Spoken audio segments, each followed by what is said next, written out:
The inmate who knew my family. I had been working at Blackwater County Jail for only 6 days when inmate 4471 first spoke my brother's name. At the time, I told myself it meant nothing. A coincidence. A cheap trick. The kind of thing inmates say when they want to get inside your head. But the problem with fear is that it rarely arrives screaming. Sometimes it enters quietly, politely, wearing a smile. My name is Daniel Mercer.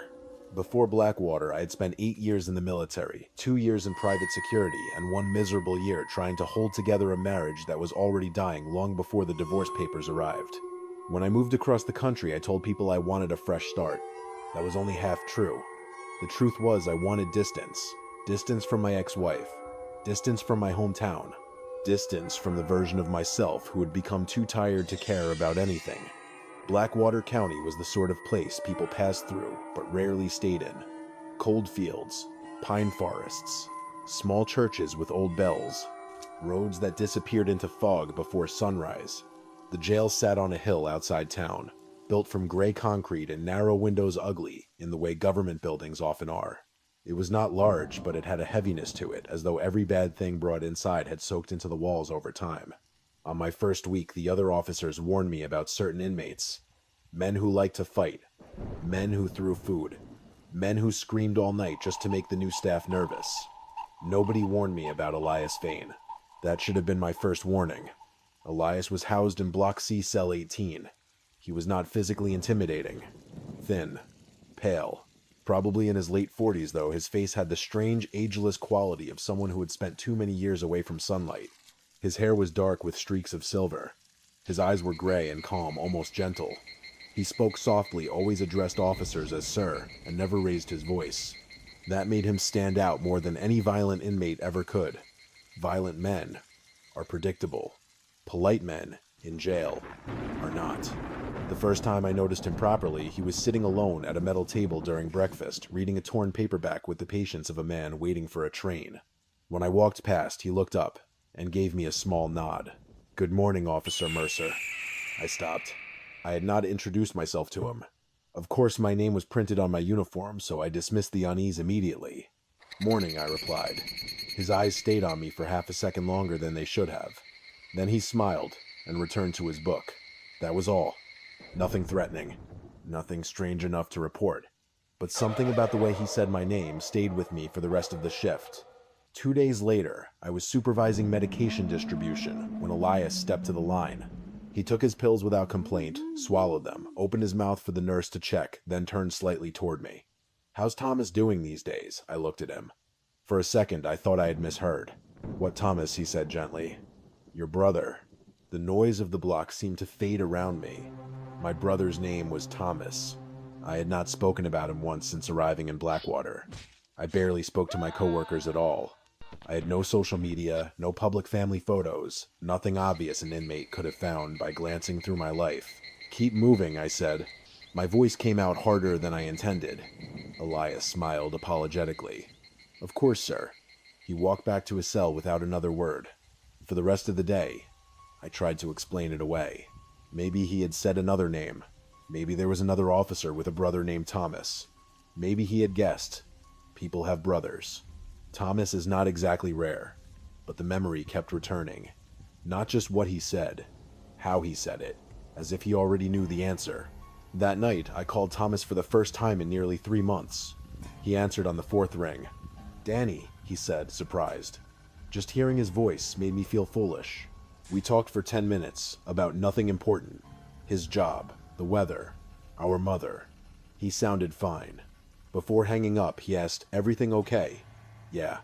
I lied. Just checking in. After that, I slept badly. Blackwater Jail had a rhythm to it. Doors, keys, radios, boots, distant voices echoing through concrete halls. After a while, those sounds became part of your body. But Elias disrupted that rhythm. Every time I entered Block C, I could feel him watching before I saw him. He never stared openly. That would have been easier. Instead, he observed calmly as though collecting details invisible to everyone else. 3 days after mentioning Thomas, Elias spoke again. I was doing evening rounds alone. The block was quiet except for the hum of fluorescent lights and the occasional cough from behind a cell door. As I passed cell, 18 Elias stood near the bars, not leaning, not gripping them, just standing. "Officer Mercer," he said softly. I stopped despite myself. What his expression was almost sympathetic. Does Diana still live near the lake? The world seemed to narrow around his voice. Diana was my mother's name. She did live near a lake, a small blue lake behind the house, where I grew up nearly 1,000 miles away. My hand tightened around the flashlight. "What did you say?" Elias looked at me with mild curiosity, as though my reaction interested him more than his own words. "I asked about your mother. How do you know her name?" He blinked slowly. "I suppose someone must have told me. Nobody here knows that." His smile returned. Small, patient. "Then, perhaps, you told me." "I didn't." "No," he said quietly. "I don't think you did." For several seconds, we stared at each other through the bars. The corridor suddenly felt colder. I stepped closer. "Listen carefully," I said. "You don't talk about my family again." Elias lowered his head slightly. "Of course, sir." I walked away before he could see how badly he had shaken me. That night, I searched his file. Elias Vane, age 47, parole violation, prior convictions for fraud, trespassing, and identity theft. No known violent charges. Born in Blackwater County. No listed family. No emergency contact. No clear employment history. The file was strangely thin. Too thin. For a man nearly 50 years old, Elias seemed to have barely existed before the system recorded him. I checked his prior addresses. All local. Never my hometown. Never my state. Never anywhere near my family. By midnight, I was sitting alone in the staff office, staring at the computer screen while cold coffee sat untouched beside me. One of the senior officers, Briggs, noticed. "You look like hell," he said. I considered telling him everything. Instead, I asked, "You ever have inmates dig into your personal life?" Briggs laughed. "All the time. They're bored. They gossip. They lie. They guess. What if they know things they couldn't guess?" His smile faded slightly. "Then they're trying to make you think that." I nodded, but I did not feel reassured. Because Elias had not sounded like a man guessing. He had sounded like a man remembering. The next morning, I changed my routine. I stopped lingering near Block C. I avoided unnecessary conversation. I kept my answers short. Professional, empty. For 2 full days, Elias said nothing personal. He greeted me politely, followed orders, read his book, smiled at nobody. And somehow that silence was worse. It made me feel as if he was waiting for the right moment. The moment came during lunch count. I was standing near the entrance of Block C when Elias looked up from his tray.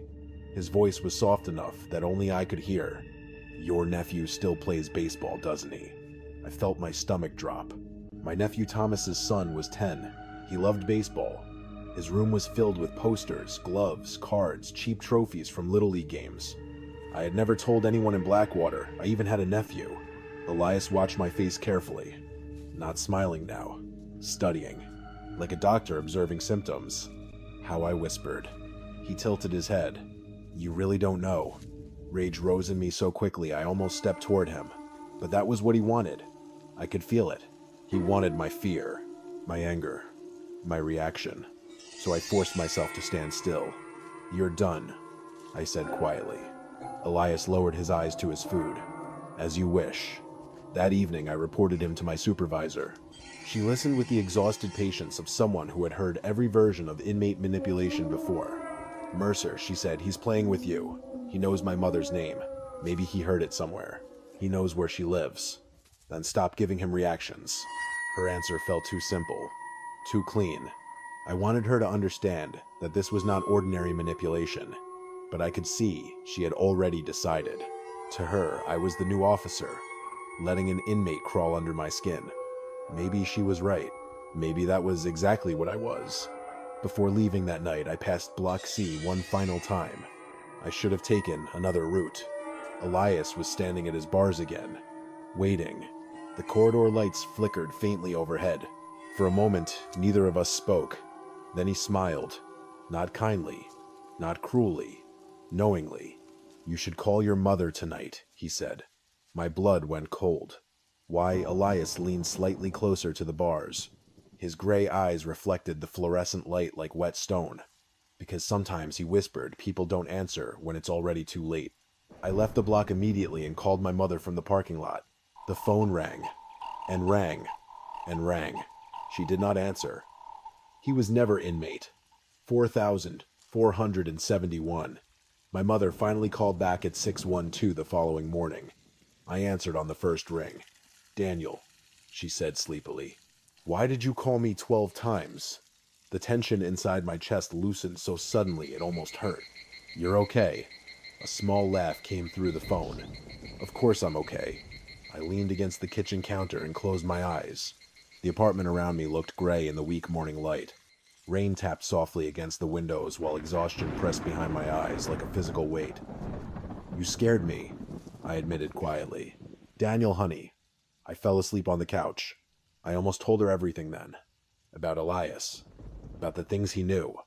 About the feeling growing slowly inside me that something was deeply wrong. But hearing her voice grounded me enough to feel embarrassed instead. I was letting an inmate get inside my head. That was all. By the time I arrived at Blackwater County Jail that afternoon, I had nearly convinced myself of it. Nearly. The prison looked colder than usual beneath the rain clouds. Water streaked down the gray walls while distant thunder rolled somewhere beyond the pine forests surrounding the property.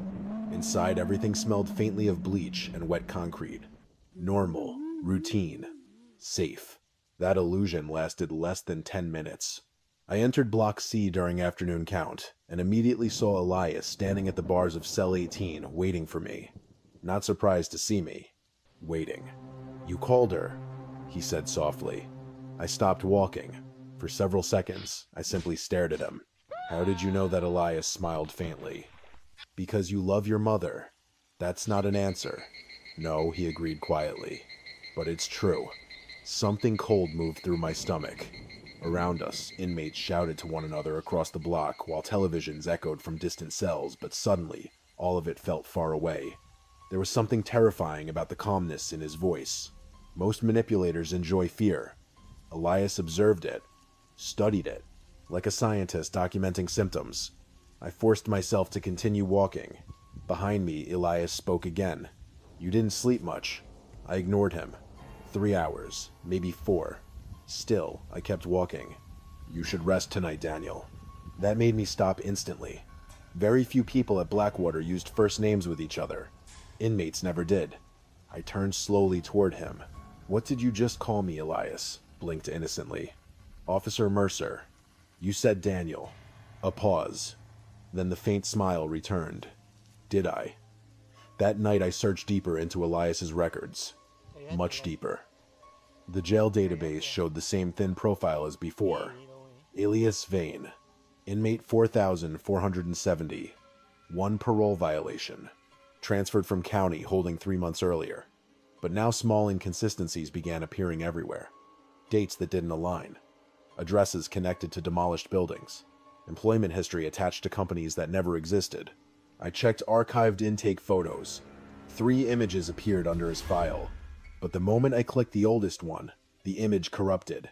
The screen glitched violently before going black. I stared at the monitor. Then slowly, the system returned. The photograph was gone. Not damaged. Gone. I tried again. Nothing. Only a blank placeholder where the image should have been. A strange unease crawled through me. I printed the remaining documents anyway and brought them to Briggs during break. He skimmed them carelessly while drinking coffee. You're obsessing, he muttered. Look at the intake dates. Briggs sighed heavily. Mercer. The files don't make sense. Because county systems are garbage. He knows things about me. Briggs leaned back in his chair. That's what inmates do. They watch. They listen. Maybe he heard another officer talking. Nobody here knows my mother's name. For the first time, Briggs looked slightly uncomfortable. But only slightly. Then stopped feeding him reactions. That answer followed me for the rest of the shift, like a shadow.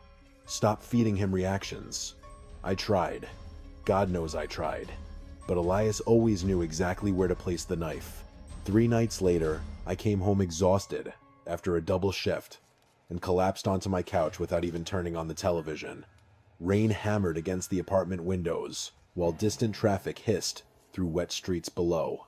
For a while, I simply sat there in darkness, staring at nothing. Then my phone buzzed. A notification from my Ring security camera. Motion detected front door. My stomach tightened instantly. I opened the app. At first, the screen showed only darkness and falling rain illuminated by the porch light. Then a figure stepped into view. A man wearing a dark hoodie. Tall. Still. Facing directly toward the camera. I leaned closer to the screen. The man slowly raised one hand. Then he spoke. "You should let me in, Daniel." Every drop of blood in my body seemed to freeze. The voice. I knew the voice. The figure stepped closer beneath the porch light. And I saw Elias. Not similar. Not close. Elias.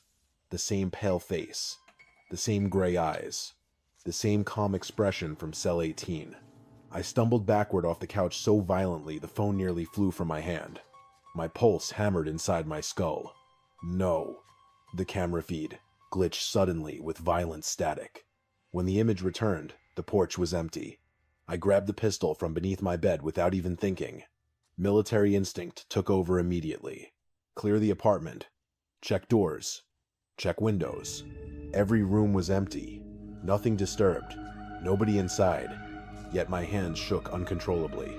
I called the police. Then I drove straight to Blackwater County Jail.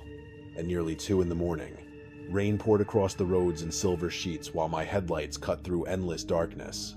I barely remember the drive, only the feeling growing stronger with every mile that something impossible was happening. When I arrived, 2 night officers met me near intake. I explained everything too quickly. The camera alert, the video, Elias outside my apartment. Both officers exchanged uncertain looks. One of them frowned. "You sure it was him?" "Yes." "That's impossible." "Why?" The officer stared at me strangely. "Because inmate count cleared an hour ago." Cold moved through my chest. "No," I whispered. "He's in his cell." I demanded they take me to Block C. The officers hesitated before finally agreeing. The walk through the jail felt unreal. The corridors buzzed beneath fluorescent lights, while distant inmates shouted somewhere far away. When we reached Block C, my heartbeat became almost painful. Cell 18 stood directly ahead. Empty. I stopped breathing for a second. No. The bunk was neatly made. The lights were off. No books. No personal items. Nothing. Just an empty cell. I turned toward the officers. "Where is he?" Both men looked confused now. "Who, inmate 4471? The older officer frowned deeply. "There is no 4,471 inches this block." "Yes, there is." I pointed directly at the cell. "He's right there every day." Neither officer answered immediately. Finally, the younger one spoke carefully. "Mercer." Cell 18's been empty for over a month. The world tilted slightly around me. "That's not funny. Nobody's joking." I stared back at the empty cell while cold panic spread slowly through my body. "That's impossible." The older officer stepped closer. "You okay?" I looked at him, then back toward the cell. And for one horrible second, I thought I saw someone standing deep inside the darkness behind the bars, smiling. Then the lights flickered, and the figure was gone. The man who shouldn't exist. I did not go home that night. I sat in the staff parking lot until dawn, staring at the gray walls of Blackwater County Jail, while rain slid down my windshield like fingers dragging across glass. Cell 18 was empty. They told me it had been empty for over a month, but I knew what I had seen. I knew Elias Vane had stood behind those bars. I knew he had spoken my brother's name, my mother's name, my nephew's life, and the hidden shape of my fear, with the calm precision of a man reading from a book already written. By sunrise, I was no longer certain whether I was hunting a man, or being hunted by something that only wanted me to believe it was a man. I spent the next 2 days searching records. Every file connected to Elias Vane had begun to fall apart. His inmate number led nowhere. His parole history contained missing pages. The address listed under his release documents belonged to a burned-out house that had been empty for 15 years. Even stranger, when I searched his name through old county archives, I found almost nothing, until I found the obituary. It was buried in a scanned newspaper, clipping from 1994. The headline read, "Local inmate found dead after Blackwater incident." The photo beneath it made my blood go cold. Elias Vane. Younger but unmistakably him. Same pale face. Same gray eyes. Same quiet smile. The article said he had died inside Blackwater County Jail after attacking another inmate during a power outage. The details were vague. Officially, it was ruled a suicide. But the last sentence was what stayed with me. Before his death, Elias Vane was suspected of collecting personal information about officers and their families. I read that line over and over until the words blurred. He had died nearly 30 years before I met him. That afternoon, I tracked down a retired corrections officer named Harold Wynn, one of the few people still alive who had worked at Blackwater in the early 90s. He lived alone in a small house near the edge of town, surrounded by dead trees and rusted garden tools. When I mentioned Elias, the old man's face changed. Not confusion, fear. "You saw him?" he asked. I didn't answer. His hands began to tremble. I told them that place wasn't clean after he died. "What was he?" I asked. Wynn stared toward the rain-dark window. He wasn't strong, wasn't loud, wasn't even violent most days. But he could learn things. Things nobody told him. Things he had no way of knowing. He swallowed hard. Officers started getting calls at home. Wives heard breathing on the line. Kids saw a man outside their schools. One officer found photographs of his daughter taped inside his locker. My throat tightened. How Wynn shook his head. That's what we never understood. Before I left, he grabbed my wrist with surprising strength. "Don't invite him in," he whispered. I wouldn't. The old man looked at me sadly. "You already did. The moment you reacted." That night I finally went home. The apartment felt wrong the second I opened the door. Not disturbed. Not broken into. Wrong. The air was cold, though the heating was on. The hallway light flickered above me. My boots sounded too loud against the floor. I drew my pistol and moved slowly through each room. Kitchen clear. Bathroom clear. Bedroom clear. Then I saw the living room. Every photograph I owned had been arranged across the floor. My mother near the lake. Thomas holding his son after a baseball game. My wedding photo, the one I had hidden inside a drawer and never looked at anymore. My military portrait. My childhood house. Things no one in Blackwater should have had. At the center of the floor lay a single sheet of paper, written in neat black ink. "You were lonely long before you met me." My hands shook so badly, the pistol lowered. Then a voice spoke from the hallway behind me. "That's why I noticed you.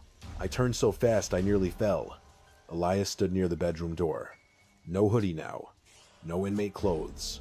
Just a dark coat soaked with rain that did not drip onto the floor. He looked exactly as he had in Block C.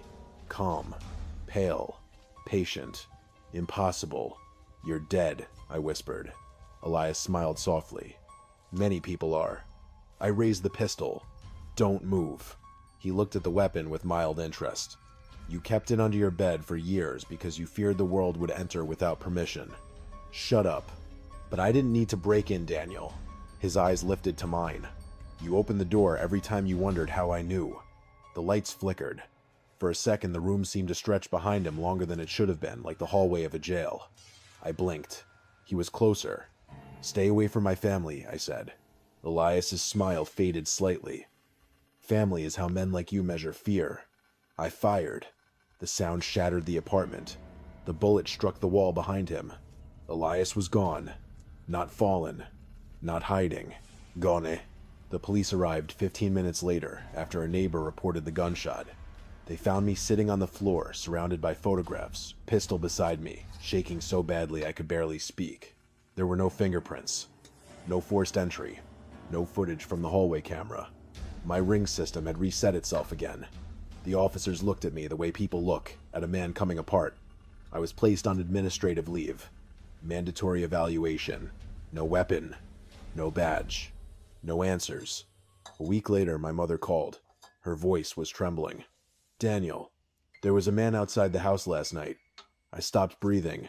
"What man?" "I don't know. He stood near the lake, just watching." My vision blurred. "Did you see his face?" She hesitated. "No, but he left something on the porch." "What?" "A note." I gripped the phone so hard my fingers hurt. What did it say? My mother began to cry softly. It said, "Ask Daniel what he let out." I drove through the night, nearly 1,000 miles. No sleep, no radio, only headlights and rain, and the terrible certainty that Elias was already ahead of me. When I reached my mother's house, police were there. Thomas was there too, pale and furious, holding his son close. Nothing had happened, no break-in, no attack, just fear. That was Elias's real weapon.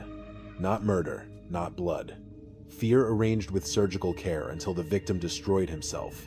I stayed with my mother for 3 nights. On the 4th morning, I found my nephew sitting by the lake staring toward the trees. He said a man had waved to him from the other side. A man with gray eyes. That was the last thing I needed to hear. I returned to Blackwater 2 days later, not as an officer, but as a man desperate enough to chase a ghost into concrete. At midnight, I entered the jail through the staff entrance, using an old access code they had forgotten to change. Block C was dark, empty, silent. I walked to cell 18. The door stood open. Inside, carved into the wall, were names. Thomas, Diana, my nephew, my ex-wife, mine. At the bottom, freshly carved, was one final sentence. "I know everything about you." Behind me, Elias whispered, "Now you know me too." I turned. The corridor was empty, but every cell door in Block C began to open at once, slowly, one by one, like the jail itself was breathing. They found me the next morning, sitting inside cell 18. I have no memory of what happened after the doors opened. The official report said I suffered a breakdown. Maybe I did. Maybe Elias was never there. Maybe grief, isolation, and fear built him from shadows inside my own mind.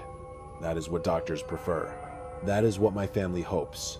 But sometimes late at night, my phone lights up with a motion alert from my mother's porch camera. There is never anyone there. Only darkness.